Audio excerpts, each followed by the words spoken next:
Hello everyone, मैं सुमांशु और आज मैं आपको क्लास 7 के चैप्टर नंबर 2 फ्रैक्शंस को एक्सप्लेन करूंगा। तो फ्रैक्शन जैसे कि होते हैं जिनमें एक न्यूमरेटर होता है और एक डिनोमिनेटर होता है। जैसे कि मैंने अगर कोई नंबर ऐसे लिखा 5/6, तो इसमें ऊपर वाले पार्ट को क्या कहते हैं, न्यूमरेटर, और नीचे वाले को कहते हैं डिनोमिनेटर। डी है डिनोमिनेटर।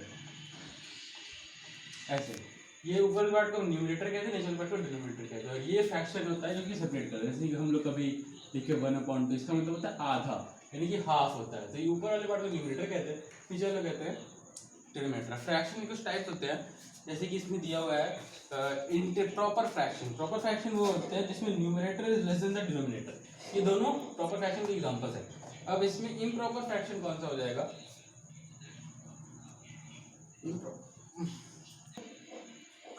तो प्रॉपर फ्रैक्शंस वो होते हैं जिसमें numerator is less than denominator. दोनों 5/6 और 1/2, इसमें जो न्यूमरेटर है ऊपर वाला वो नीचे वाले से कम है, तो ये दोनों प्रॉपर फ्रैक्शन है। इम्प्रॉपर फ्रैक्शन क्या होगा? अगर मैं लिख दूं 17/13, 21/7, 21/3, 4 ले लेते हैं। 24 1/4, 3 या फिर 7 से दोनों, ये 21 तो कट ही जाएगा, इस वजह से 21/4 ले लेते हैं। तो ये हो जाएगा इम्प्रॉपर फ्रैक्शन, जिसमें न्यूमरेटर जो है वो डिनोमिनेटर से बड़ा है। अब मिक्स्ड फ्रैक्शन होता है तो इस तरह से 1/3/7, 1/9/4, इस तरीके से। तो हम लोग इसको लिखेंगे कैसे, इसको इस फ्रैक्शन में कौन कैसे कन्वर्ट करेंगे? वो ऐसा होता है 7 × 1, इन दोनों को मल्टीप्लाई करेंगे और इससे ऐड कर देंगे, यानी कि 7 × 1 करेंगे, उसके बाद 3 से इसको सम कर देंगे, यानी कि 7 × 1 + 3, और ये पूरा चला जाएगा न्यूमरेटर में, और नीचे जो डिनोमिनेटर है वो 7 वैसे ही आ जाएगा, यानी कि 7 3 10, 10/7। इस केस में कैसे हो जाएगा? अगर मैं यहाँ पे 3 कर दूँ, 3 है, 3 और 4, दैट इज 4 × 3 + 9, और नीचे का जो 4 है 4 वैसे ही रह जाएगा, 4 यहाँ पर आ गया, यानी कि 4 3 12, 12 + 9, 12 9 21/4, या 21/4, यही तो है। तो ये हो गया मिक्स्ड फ्रैक्शन। उसके बाद डेसिमल फ्रैक्शन वो होते हैं जिनमें या तो उनका डिनोमिनेटर 10 हो, 100 हो, 1000 हो, यानी कि 10 के मल्टीपल में हो, जैसे कि 6/100, 9/1000 और 59/10। ये जो फ्रैक्शंस होते हैं इसमें इनके देखिए 10 के पावर, यानी कि 10 के मल्टीपल्स हैं, 10 100 1000, ये इनको कहते हैं डेसिमल फ्रैक्शन, क्योंकि डेसिमल फॉर्म में रिप्रेजेंट होते हैं, जैसे कि 0.06 ये हो जाएगा।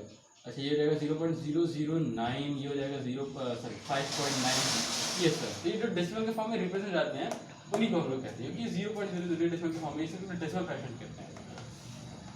अब होता है वल्गर फ्रैक्शन। वल्गर फ्रैक्शन मतलब कि whose denominator is a natural number. इसके बिल्कुल ऑपोजिट, कि 100 ना हो, 100 के अलावा कुछ भी, 66 के नीचे हम लोग 87, 9 के नीचे लिख दिया 99, 997 लिख दिया, 59 की जगह लिख दिया 8। तो ये जो हो गया, ये 100 तो नहीं है, 100 के अलावा कुछ है, तो इनको हम लोग कहते हैं वल्गर, यानी कि 100 नहीं होना चाहिए, 100 के अलावा उनके डिनोमिनेटर कुछ भी हो जाए। अच्छा, इक्विवेलेंट फ्रैक्शन कैसे होते हैं? इक्विवेलेंट फ्रैक्शन की एग्जांपल, जैसे अगर 2/10 है और 5/25 है, 7/35 है, और एक हो गया 1/10, ये चारों इक्विवेलेंट फ्रैक्शन है। कैसे? अगर हम लोग इसको डिवाइड करें तो क्या आ जाएगा 1 5, ये क्या हो जाएगा 1 5, यानी कि ये सब की सब एक रेशियो में 1/5 के रेशियो में भी, 1/5 के 7 5 35, ये भी 1/5 के रेशियो में, और ये भी 1/5 के रेशियो में। तो जिनको हम ऐसे फ्रैक्शन जिसको हम लोग सॉल्व आउट करें, यानी कि उनके स्टैंडर्ड फॉर्म में उसको थोड़ा क्रॉस करें और उनके मल्टीपल्स को, जो भी कॉमन मल्टीपल्स हैं, उनको कैंसिल आउट कर दें, और वो लोग अगर सिमिलर आ रहे हैं, उनके बाद उसके जो बचे हुए जो ये हैं फ्रैक्शन वो सिमिलर आ रहे हैं, तो ऐसे फ्रैक्शन को हम लोग इक्विवेलेंट फ्रैक्शन कहते हैं। ओके, अब उसके बाद लाइक फ्रैक्शंस होते हैं हैविंग द सेम डिनोमिनेटर, यानी कि जिनका डिनोमिनेटर सेम हो, 2/13, 9/13, 7/13, जिनका डिनोमिनेटर यानी कि नीचे वाला बिल्कुल सेम हो, उसको हम लोग लाइक कहते हो। जिसका डिनोमिनेटर अलग होगा उसको हम लाइक कह देंगे। ये अनलाइक हो गया, ये अनलाइक हो गया, ये अनलाइक हो गया, ये अनलाइक, सारे अनलाइक हो गए जिनके डिनोमिनेटर सिंपल हो गए। अच्छा, और हम लोग को फिर उसके बाद ये कुछ क्वेश्चंस पे आते हैं। तो क्वेश्चन से बहुत सिंपल है, जैसे कि identify proper and improper fractions. तो फिर अभी प्रॉपर और इम्प्रॉपर फ्रैक्शन क्या था कि प्रॉपर था उस न्यूमरेटर डिनोमिनेटर, तो इसमें देखना पड़ेगा किसका न्यूमरेटर किसका डिनोमिनेटर। जैसे कि पहला, अगर मैं पहले का ये बताऊं 4/7 है पहले का, ए 4/7 तो ये प्रॉपर होगा क्योंकि इसमें जो न्यूमरेटर डिनोमिनेटर से कम है।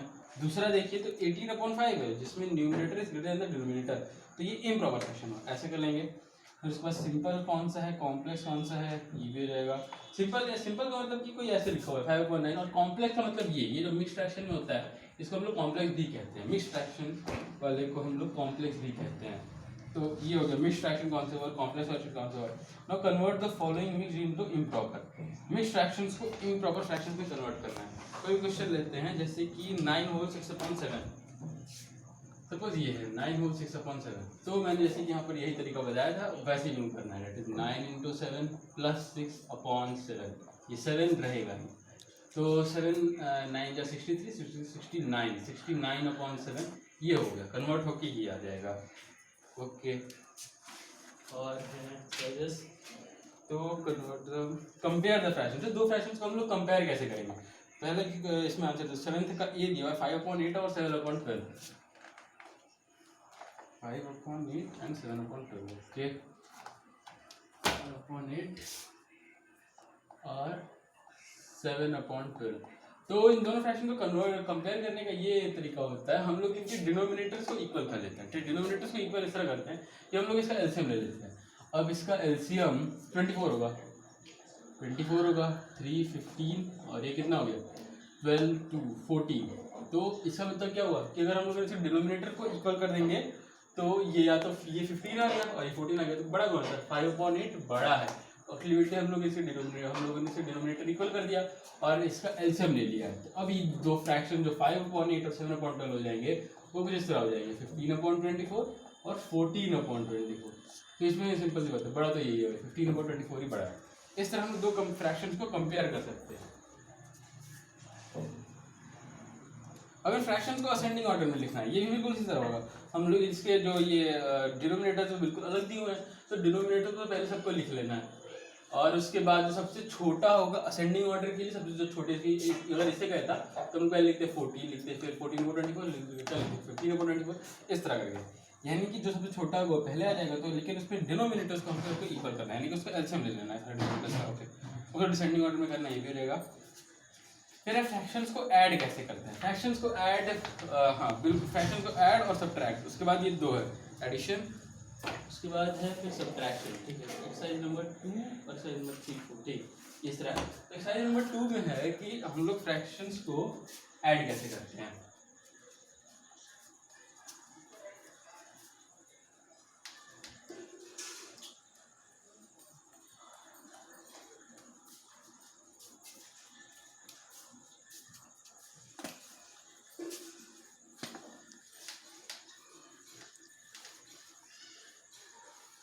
तो दो फ्रैक्शंस को अगर हम लोग को ऐड करना है तो उसका सिंपल यहाँ पे तरीका जैसे मैंने बताया था उसको डिनोमिनेटर्स को इक्वल, फॉर एग्जांपल वही अगर हम लोग एग्जांपल ले 5/8 था और कुछ 7/12 था, अगर हम लोग को इसको कंपेयर करने की जगह कहता है कि इसको ऐड करो, तो ऐड कैसे करेंगे, इसका वापस से हम लोग लेंगे डिनोमिनेटर का एलसीएम लेंगे, इक्वल करेंगे डिनोमिनेटर हो जाएगा 24, कितना हो जाएगा 15 और ये कितना हो जाएगा 14।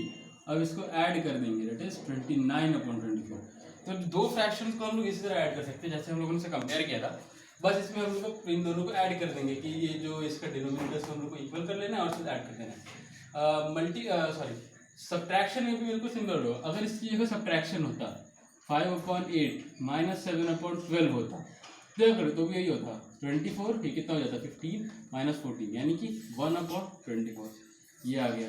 यानी कि ये हो गया आपका एडिशन, ये हो गया आपका सब्ट्रैक्शन। एक ही दोनों एक ही तरह के फ्रैक्शंस हैं और इनको इन दोनों को ही हम लोगों ने ऐड कर लिया, उसी को हम लोग सब्ट्रैक्ट कर लिया।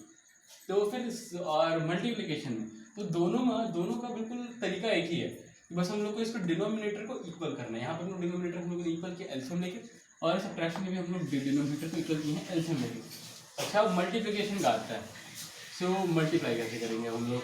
फॉर एग्जाम्पल ये होता 5/8 × 7/12, ये मल्टीप्लाई करने के लिए होता, तो सिंपली इन दोनों को मल्टीप्लाई कर दो, पहले 5 × 7 और फिर 12 × 8, अब इन दोनों को इक्वल क्या हो जाएगा, ये ऊपर वाला हो जाएगा 35 और 12 8 96 होता है, ये आ गया। यानी कि ऊपर वाले अगर मल्टीप्लाई करेंगे कुछ भी हो, ऊपर वाले जितने न्यूमरेटर्स हैं उन सबको ऐड कर लो, सॉरी मल्टीप्लाई करके एक में लिख दो, और नीचे वाले जितने डिनोमिनेटर्स हैं उन सबको आपस में मल्टीप्लाई करके नीचे वाले में लिख दीजिए, ये आपका हो जाएगा फिर मल्टीप्लाई। अच्छा डिवाइड के केस में थोड़ा चेंज है। डिवाइड अगर सपोज यही होता 5/8 डिवाइडेड बाय 7/12, तो फिर हम लोग यहाँ पर क्या करते हैं, इस डिवाइड के साइन को हम लोग मल्टीप्लाई के साइन में यहाँ पे कन्वर्ट करना पड़ेगा, और कोई ऑप्शन नहीं है बेसिकली इसको कन्वर्ट करने के अलावा।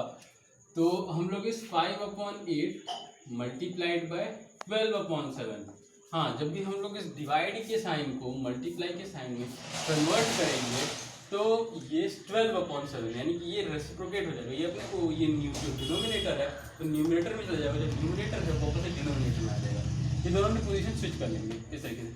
अब उसके बाद हम लोग इसको निकाल सकते हैं। तो पहले तो ये कट जाएगा 4 से 2, 4 से 3, अभी हो जाएगा 15/14, ये हो गया आपका फ्रैक्शन डिवाइड करने पे। तो ये हो गया फ्रैक्शन के चार चीज़ें, एडिशन, सब्ट्रैक्शन, मल्टीप्लिकेशन, डिवीजन। तो एडिशन में हम लोग को उसका जो डिनोमिनेटर है वो हम लोग को इक्वल करना है, डिनोमिनेटर को इक्वल करना है। अच्छा सब्ट्रैक्शन भी वैसे ही डिनोमिनेटर को इक्वल करना है और इन दोनों को जो भी घटाना रहेगा। मल्टीप्लाई क्या करना है, सिंपली सबको मल्टीप्लाई कर देना है, ऊपर वाले न्यूमिनेटर को अलग और डिनोमिनेटर को अलग। डिवाइड में थोड़ा सा बस चेंज है कि जहाँ पर डिवीजन सिंबल दिखेगा वहाँ पे हम लोग को पहले मल्टीप्लाई का सिंबल लगाना पड़ेगा, और उसको लगाने के लिए अच्छा हम लोग या तो इसको स्विच कर ले, तो इसको ऊपर ले जाए, बस हो जाएगा क्या 14/15 जाएगा। लेकिन हम लोग ज़्यादातर ये राइट वाले साइड वाले, क्योंकि ये डिवाइड है ना, तो इसका रीज़न ये क्यों है कि हम लोग इस साइड वाले को करते हैं। इसका रीज़न ये है कि अगर हम लोग 5/8 है, फॉर एग्जाम्पल मैं कहूँ कि x और y को हम लोग डिवाइड करना है, तो हम इसे कैसे लिखेंगे, x/y ऐसे लिखेंगे। तो वही काम इसके साथ ही करते हैं, 5/8 अपॉन क्या है 7/12। अब इसको जब हम लोग उल्टा करते हैं, यानी कि अब हम लोग को ऊपर भी तो चाहिए, तो ये हो जाता है 5/8 इंटू 12/7। इसीलिए हम लोग केवल राइट साइड वाले का करते हैं, ताकि क्योंकि राइट साइड वाला ही यहाँ पे नीचे आता है, क्या देख रहे हैं, ये नीचे ये एक्स जेड वगैरह क्या लिख सकते हैं, x/y, अरे 5/8 और 7/12, इसलिए 7/12 नीचे आएगा। और फिर हम लोग जब इसको ये ऊपर जाएंगे, आखिर ये होता है ना, दो फ्रैक्शंस होते हैं ऊपर नीचे, तो जब नीचे वाला फ्रैक्शन होता है जब ये ऊपर जाता है तो ये अपनी पोजीशन स्विच कर लेता है, उल्टा हो जाता है, ये फ्रैक्शन उल्टा हो जाता है, 7/12 हो जाएगा। ये कुछ ऐसा होगा। अगर ये नहीं समझ में आ रहा तो किसी कोई ज़रूरत नहीं है, सिंपल सी बात बस ये है कि ये अगर जब हम लोग का डिवाइड का आएगा तो डिवाइड का जहाँ पर डिवाइड का साइन होगा उससे हम लोग को मल्टीप्लाई के साइन में बदलना पड़ेगा, और वो जब हम मल्टीप्लाई के साइन में बदलेंगे तो ये इस साइड वाला, हमेशा लेफ्ट साइड वाले की करने की कोई जरूरत नहीं है, हमेशा राइट साइड वाला जो उधर रहेगा डिवीजन के उधर, डिवीजन के दाहिने साइड रहेगा, उसको हम लोग स्विच करेंगे, उसको 7/12 उसको 12/7 कर लेंगे, सिंपल। और ये एडिशन वाला मल्टीप्लिकेशन हो गया, डिवीजन हो गया,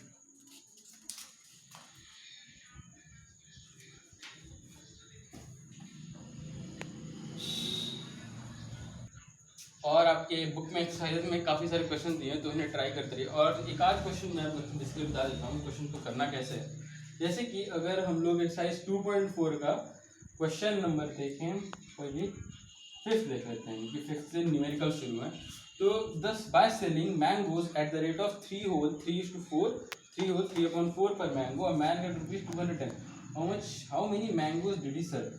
यानी कि एक आदमी को 210 रुपये मिलते हैं, 210 रुपये मिलते हैं, और मैंगोज किस रेट पे भेजा है 3 और 3/4 यानी कि 15/4, यानी कि एक मैंगो, समझिए एक मैंगो वो बेचता है 15/4 इतने में, और वो टोटल इतने रुपए कमा ले, तो कितने मैंगोज उसने बेचे, यानी कि इतने रुपए कमाए कुछ मैंगोज बेच के, और एक मैंगो वो इस रेट पे बेचता है। तो जो टोटल नंबर ऑफ मैंगोज हो जाएंगे, मैंगोज विल बी 210/15/4।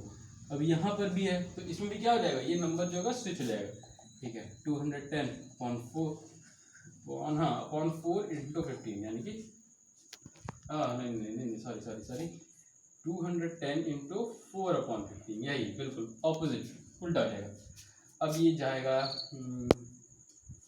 15 से 3 से जाएगा, पहले 3 से जाएगा 5 और 3 से जाएगा 70। अच्छा 5 से 5 1 एंड 2 0 14 इंटू 4 कितना होता है तो 14 28 56, तो इसने मतलब उसने 56 मैंगोज उसने बेचे होंगे, ये 15/4 के रेट से उसने 56 मैंगोज बेचे होंगे, तब जाके उसे 210 रुपये मिले होंगे। ये होता है। और इसी टाइप के कुछ सिंपल प्रॉब्लम्स ही हैं सारे। इसमें कह रहा है कि the cost of 25 pencil is 37 और 1/2। इसका मतलब कि 25 पेंसिल उसने बेचे और उसका जो 25 पेंसिल उसने बेचे हैं उसका कॉस्ट कितना है 37 1/2। तो इसका मतलब हो जाएगा 75/2 रुपीज़, यानी कि इतने पेंसिल्स का तो रेट ये है। तो फिर एक पेंसिल का क्या रेट हुआ, तो सिंपली 75/2 है, 75/2 उसके नीचे हम लोग 25 कर देंगे। अच्छा यहाँ पर एक प्रॉब्लम होती है कि 25 है तो इसके नीचे सब अपने मन से 1 ले लो, 75 के नीचे 1 ले लिए। अच्छा अब 75/2 इंटू 1/25 ये कर देना, क्योंकि हम लोग को ये इसको चेंज करने में थोड़ा टफ होता है कि हम लोग को लगता है कि 25 है ऊपर चला जाएगा, क्योंकि यहाँ पर केवल एक है, लेकिन इस 25 के नीचे अगर हम लोग 1 लिख लें तो कोई दिक्कत तो है नहीं, तो हम लोग इसलिए 1 लिख लेते हैं। इसकी वजह से हम लोग समझेंगे कि अच्छा ये 4 है तो फिर ये उल्टा हो जाएगा, तो ये 1/25 हो जाएगा। अब ये यहाँ से कितना हो जाएगा 3 और 3/2 यानी कि 1.5, यानी कि वो हर पेंसिल की कीमत जो है वो 1.5 रुपये है। तब जाके वो 25 पेंसिल बेच के 75.2 रुपीज़ कमाता है। और बाकी सारे क्वेश्चन बहुत ही सिंपल हैं, तो ट्राई करते हैं। Thank you.